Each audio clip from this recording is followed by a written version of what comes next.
Hello and welcome back to daily number 571, where we learn to be a better gamer. Let's go to the game, because what I want to say is right here. There's a series of timings I kind of forget to mention. The most typical timing is around 10 minutes. Terran starts to be able to do this annoying Marine medevac with stim and combat shield dropping action. And as an example, I will go to the 9-minute mark. And of course, rewinding does always cause this risk of increasing the game volume, but that's fine. So there it is. We see this attack. It's always around 10 minutes. The better the player, it'll sometimes happen a little bit before, but that's fine. 10 minutes, I like to round. No big deal. But we're even noting here that at 9 minutes, 9:30, this isn't a huge army, right? 10 minutes, 10-minute timing attacks tend to be the common one. And the other one is about 2 to 3 minutes later, between 12 and 13. Why is that notable? Because that's when these barracks actually begin to kick in. Players like Bomber have this kind of super optimized to be able to really churn this out at like 11, sometimes even like 10:45. Just get like all 5 barracks really barreling out, but still around 12 to 13 is the second round of aggression. So if I'm a Protoss player, I'm thinking, okay, I held off his cute stuff. He did some more cute stuff here. I'm deeply aware of the fact that, oh gosh, between 12 and 13, I gotta start getting real ready for some second round aggression. This is where I'm gonna pop more into the Sage camp, where we're seeing he has a lot of observers. 4 observers. 1, 2, 3, 4. All spread out around the map. We're also starting to see why stalkers are increasingly important, because a lot of these maps have pretty narrow little passageways like this. And around this 12 to 13 mark, I mean, Sage does something really important, which is that he left gateways idle. See these guys? These 3 popped in, and this guy was able to pop in. That's 4 gateways of warp-in that he just had available to, boom, throw down. And Mothership Core at 1 Nexus with all the other dudes in the other spot. We're also seeing that it's kind of weighted. There's weighted vision. Okay, we have a Photon Cannon, Mothership Core for the Nexus, with just 1 observer. And over here at this side, where we need a little bit more technical timing with our defense, such as with when we throw down our force fields, that's where we have a lot more observers. These observers actually will be spreading out in a little bit. But there's more vision associated with the places that need a little bit more attention to the defense. So, okay, great. Really simple read that can be done is to just say, alright, well, if you are low on General Marine Marauder, Colossus is a great choice, because a lot of Colossus destroys someone who really doesn't have a lot of Marine Marauder. Like, just frickin' rolls the hell over. 2-2 upgrades, a comin'. Idle gateways, just chillin'. 3 idle gateways, hanging on out. Not a lot of excess warping in, just 2 stalkers, a 3rd stalker, killing a Marine off. So, yeah, I guess that's it for the defensive period. I do want to pull back yet again, because there's another thing I wanted to note. Oh no, goodness, that's way too far. Which is these gas timings. For Terran, I'd say it's fairly straightforward. Whenever it's time to get ready to add on the other piece of tech, whether it's the 2nd Engineering Bay, plus Armory, going for the Ghost Academy, or whether it's going for the 2nd Starport, it's about the time when these 2 gas need to go down. So we'll see this in action in a moment. For the Protoss, it's after these types of attacks stop really being that effective. And of course, there's the volume increasing bug happening because we're rewinding the replay. I finally identified when you rewind replays back and forth a lot, it pumps that volume up. So, yes, safety has occurred. Great. Perfect. All the safetynesses. And then we see over here in camp MMA, as he's adding on 3 more barracks as he's adding on a Ghost Academy for scary, scary ghosts and adding on these armories. See, rest of the tech comes up. 2 more gas to follow. Pretty straightforward, but it's always cool when players are just really well coordinated. Yeah. So now we get back to the real meaty parts of this end sequence. Suddenly these observers can begin poaching out into some more interesting positions. Except this observer, who's absolutely terrified and will refuse to leave his friend. But in this position, we can start to get more interesting observer placement because we're slightly less worried about these locations. Early on, we need vision to hold off location, but now we're actually getting a lot of units, so we're feeling super comfortable with that. 5 gateways up to 7, very common numbers. 3 gates up to 5 gates up to 7 when we're going Blink Stalker. Stalkers are just freaking expensive as hell. Just so damn expensive. Who lags, says Take TV. Not me, says Acer Bly, to which Take TV replies, why are you in the game? Oh, yeah. Some annoying harasses, not really that big of a deal. Not going to be of particular noteworthy concern. This is, I would say, kind of a secret.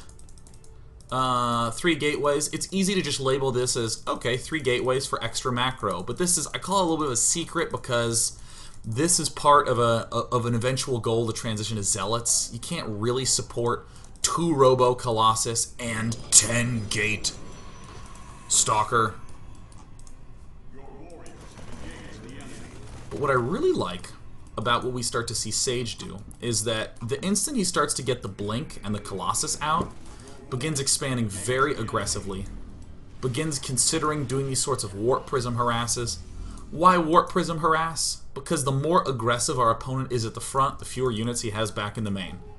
So once we're feeling very comfortable, seems pretty intuitive to just throw out that Warp Prism. And the units, the same principle we were talking about last time. I love Sage. He's just saying, okay, well, I have fewer units in the regions where I have lots of vision.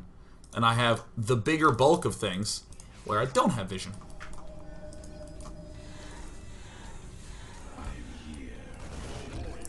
So just this good old back and forth. The units are kind of centered here. This is really similar to what we were seeing earlier on with this Mothership Core action. Keeping this back there with no vision. It was a lot stronger of a defensive spot. This now is the strongest defensive spot. Over here on the right flank is the weaker defensive spot. So boom, filling it up with vision. Love it. Also, seeing Sage go for this Zealot leg charge. Okay, so there's the intention to go for...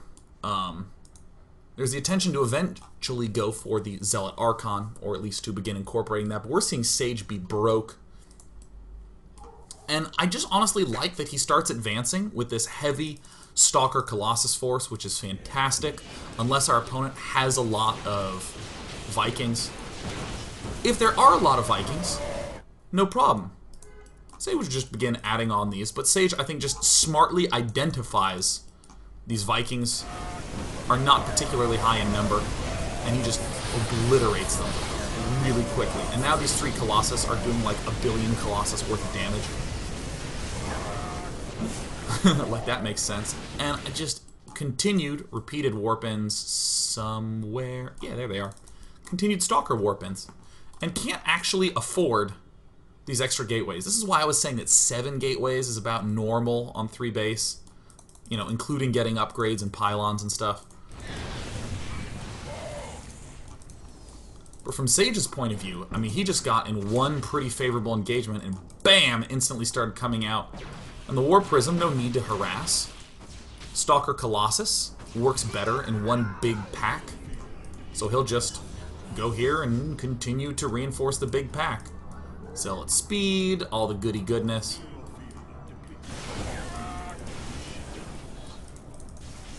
So I would say the big moment in this game, the big reason that Sage began to step forward, is he just looked at the army force of MMA and kind of went, oh, well, I have the perfect Stalker Colossus force to crush that because you don't have any Vikings. And that was really his signal to move out. I'll disable the sound just to make sure that we don't end up with any sort of ear-blowing things. But right around here... No, come on, work with me, replay. Yeah, there we go. Yeah, awesome. The Stalker force is starting to get built up. The 2-2 starting to get wrapped up. There's the intention to begin going for the charge. The 4th base goes down. This is... There's going to be almost no aggression for Sage planned other than this Warp Prism. And this might open up opportunities for that. But that's okay. He's just continuing to reinforce this. And this is just like such a relief when there's this gigantic force and you start to tease pushing it. This is starting off, I would describe it as a defensive maneuver. Let's engage the main army. But then upon the sort of identification of, oh, there are really not a lot of Vikings here, just continues to barrel through. If there were a ton of Vikings, I'm almost certain Sage would just be like, zzzz, and throw down all the force fields. But instead he's like, oh, okay, well, I'll keep engaging. And I think that this comes back to what I was saying at the very, very start of the daily, which is like this notion of standard that I was talking about. It's like a really standard play to build the Colossus and the Stalkers and then to switch into Zealot Archon. Because you'll make him overbuild Vikings. But you don't have to do that if he's not overbuilding the Vikings. If he's underbuilding the Vikings, then sure, still go for the Colossus Stalker thing. And here's MMA all getting ready to go for his Ghost. There's the 2-2 upgrades incoming. Ghost begin production soon enough. But I think it was a little bit of a misstep for MMA. MMA kind of overcommitted to building medevacs at the start. Lost a lot of medevacs over here, and just did not quite have the Viking count.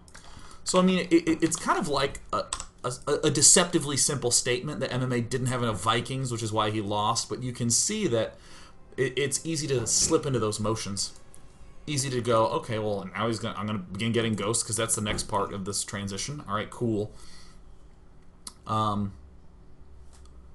in reality, I think that actually MMA may have benefited a lot more from building a lot more Marauders and being a lot more aggressive instead of the big Marine count. Or if he did go for the big Marine count, to really consider adding on a second starport to just destroy the small number of Colossus that were there and then clean up with his Marines. I wanted to hop into a second game here between MMA and Sage, and I wanted to do my new and improved 18% sound. And I love this. He has a little paw. Yeah. So Sage is again going to be the semi-focus of this game.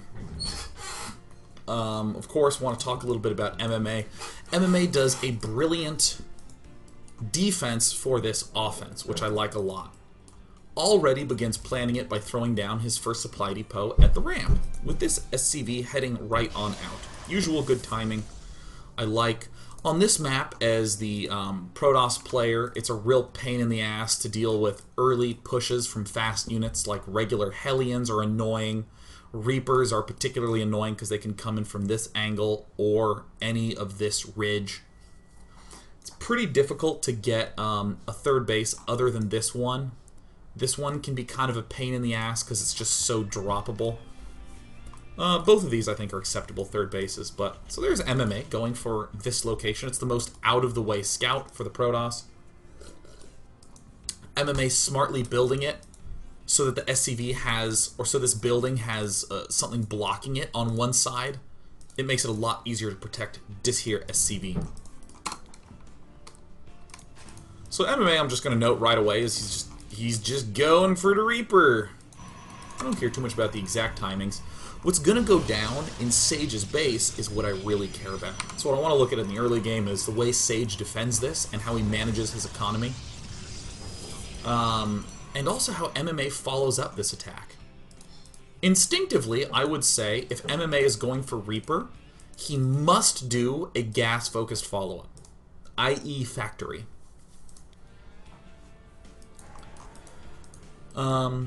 Which he will do in a rather aggressive manner. Alright, cool. 2 in each gas. exactly what we looked at before. And I will just make the statement now. The biggest difference between Bronze and Grandmaster, like all the way up, is just the skill that people have in managing their workers. Continuing to build them, sending them to the appropriate locations, making sure that the geysers have the correct amount of workers in them, whether that be 0 in spots of real dilemma or 3 when you really do need the gas. I think that is far and away the biggest difference. So here is Sage doing his usual scout. Okay. Spots the Reaper. And if you see a Reaper before 4 minutes, yeah, your opponent went for a really fast Reaper. 345 is super stupidly early. So we look at what just went down with the economic composition of Sage. Alright, Stalker was gas, Warp Gate was gas, and now Nexus with the Mothership Core is gas. All this cuteness of 2 in gas versus 1 versus 3, all that stuff, is generally part of the 7-minute-ish plan. I'm putting 2 in gas so I can have enough for some sentries, so I can have enough for a robo that will start at 5:15 and be done with an observer by 7. Like, that's what I mean by the 7-minute plan. But right now, all that 7-minute plan has been thrown awry by this Reaper coming up.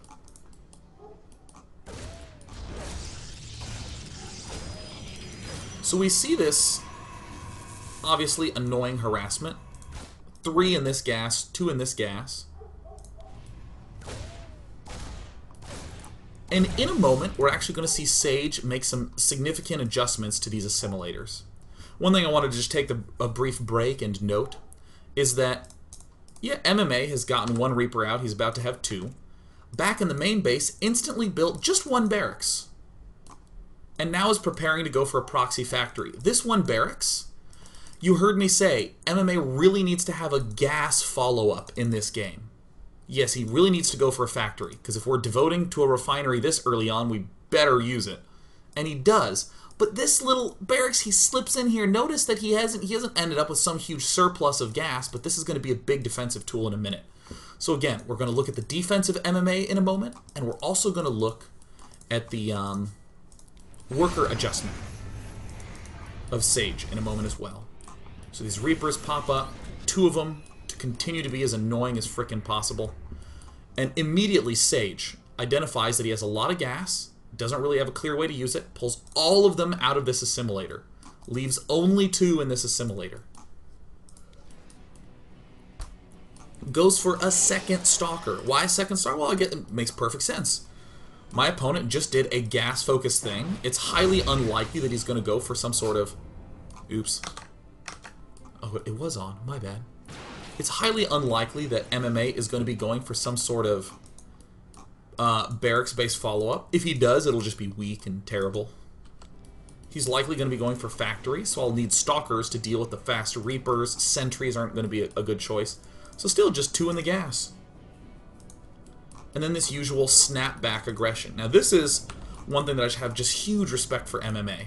He builds the 2 Reapers, and look at how preemptively this barracks was lifted. That's so cool to just, as a player, know, yeah, I'm going to build 2 Reapers, and then I'm done, and I'm heading all the way home. You know, I personally would see this barracks, I'd be tempted to shoot at it, but in my head I'd be like, I really need to attack the front. But look, MMA used that 1 barracks to already begin loading up this bunker, and now these Reapers get value again. So slick. 90% of players will autopilot and build a sentry here. It's pretty surprising that Sage is doing so many things right in this spot. It's just really hard to have that good of judgment to, you know, look, 2 still in gas after that engagement, getting out Stalker number 3, getting his expansion up, making sure none of that falls behind. And also, equally huge respect for MMA to just sort of have this plan. He already has the perfect defense, because the worst feeling in the world is when this attack happens, and you're Protoss, and you're like, oh, let me go up here and do that. And the Reapers just come up here and kill the sentry, because 2 Reapers can kill a sentry, and then you just continue to lose probes. It's such a freaking pain in the ass. And the barracks safely made its way home. And as if MMA wasn't being enough of an annoying jerk, There is the Widow Mines coming up. I think this is like such a perfectly thought out opening from MMA. Just absolutely exceptional opening. Not being too greedy. Notice that 2 Stalkers, really the only thing that could help deal with this sort of aggression right now. The Reaper there to get things a little bit out of position so the mine can get up there. And oh my gosh, what do we have here from MMA? The exact thing that we've been talking about the whole time, the skeleton structure of 3 racks, 1 starport, +1 attack, 2 bases. Engineering bay is the only thing that's missing from that list. And this command center is not quite done yet, but that's fine. We're still early on in the game.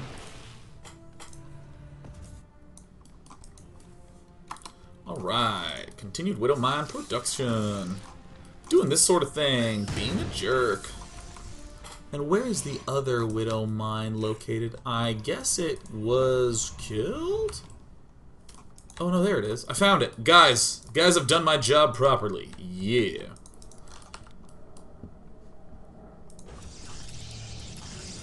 This too is one of the reasons why versus tech plays, a lot of players are literally getting no sentries. Which, again, I think makes perfect sense. We don't need the sentries because a Mothership Core can be sort of a replacement sentry with its photon overcharge. MMA, looking great. Looking gravy. Doing a medevac drop. Now, this medevac drop I would not call the true 10-minute aggression because there's no stim, there's no combat shield. This is just sort of like some naked pressuring. Also, this is hard to pull off, but remember the Reaper attack popped up here right as this Widow Mine was moving to the front. And this Widow Mine is getting picked off right at the instant that these medevacs are moving into the back. I mean, that's just really, really cool timing by MMA to have this all set up nicely. At the very least, this drop should pick off a pylon. Or could pick off a pylon, I suppose. The bigger reason that this drop is going down is less this magical coordination with the mine, and more simply, I'm going to do a drop so I can take my expansion. If I'm dropping in the back, his units will be in the back, and not at my front. Nice. I mean, MMA is just being a huge, kick-ass badass in this game. And Sage, yet again, is in this spot that just makes me so uncomfortable as a Protoss player. Like, in these spots, I don't want to have Stalkers, man. I hate Stalkers. Ugh, God. I want to have Colossus coming out. It's already at almost 9 minutes. Ugh. Gross.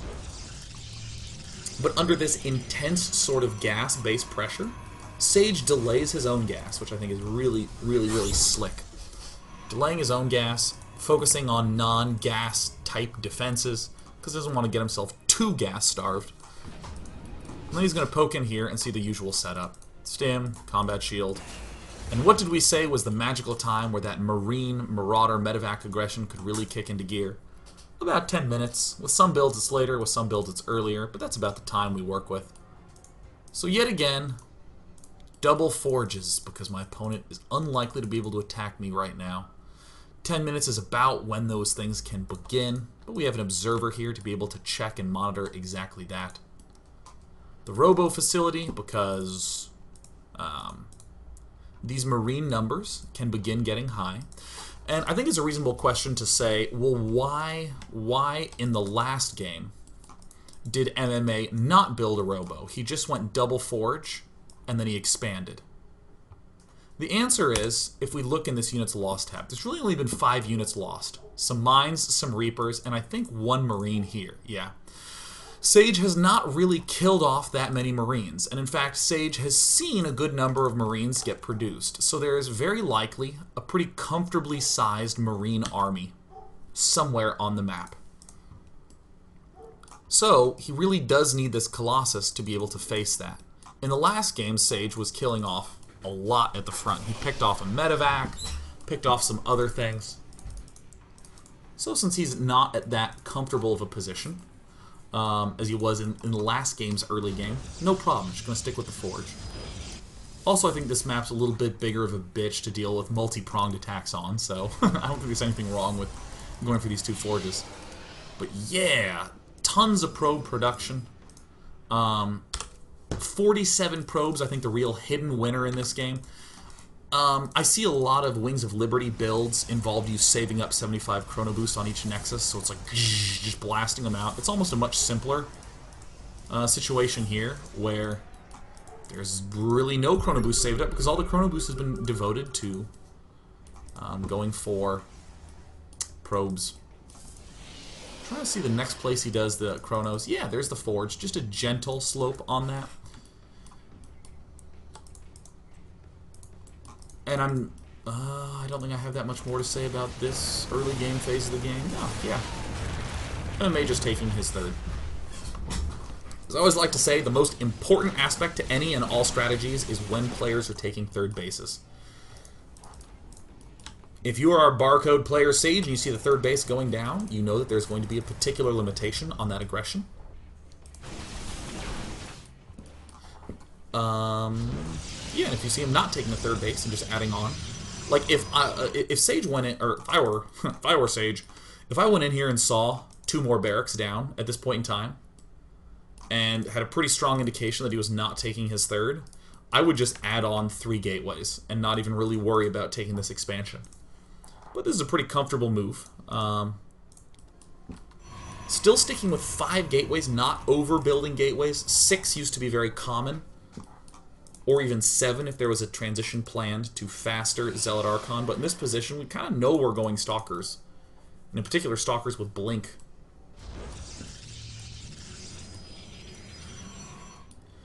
So I think this is one of the weirdest defensive formations I've seen. So we see there's this observer checking this attack angle.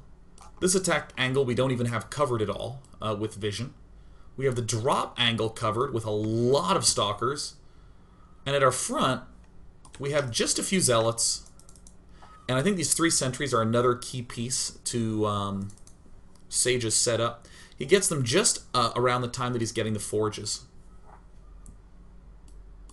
Come on, come on, come on. No, not to the 8-minute mark. I want to go to the 10-minute mark. My life. I can't click the buttons.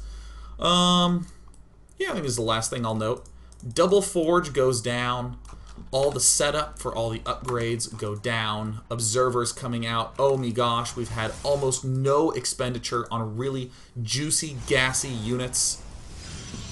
First, the devotion in gas goes to these 2 bad boys. But I'll just note, getting the sentries right now, I think is super important. The sentries, energy charges at about 1 energy every 2 minutes. So we need about 2 full minutes. Crap, I think I said this wrong. 1 energy every 2 seconds. There we go. So it's 60 energy every 2 minutes. So since that 12 to 13 mark is when things really start to kick into gear, getting these sentries up about 2 minutes before then means that we'll have about 2 force fields per dudes. Whew. I said it. I'm stumbling over my words and I realize it's because I got into the game and forgot how long this segment's going. We're going to go to a break. Alright, when we come back to the break, we're going to finish the game. Ta-da! I'll be back in 3 minutes.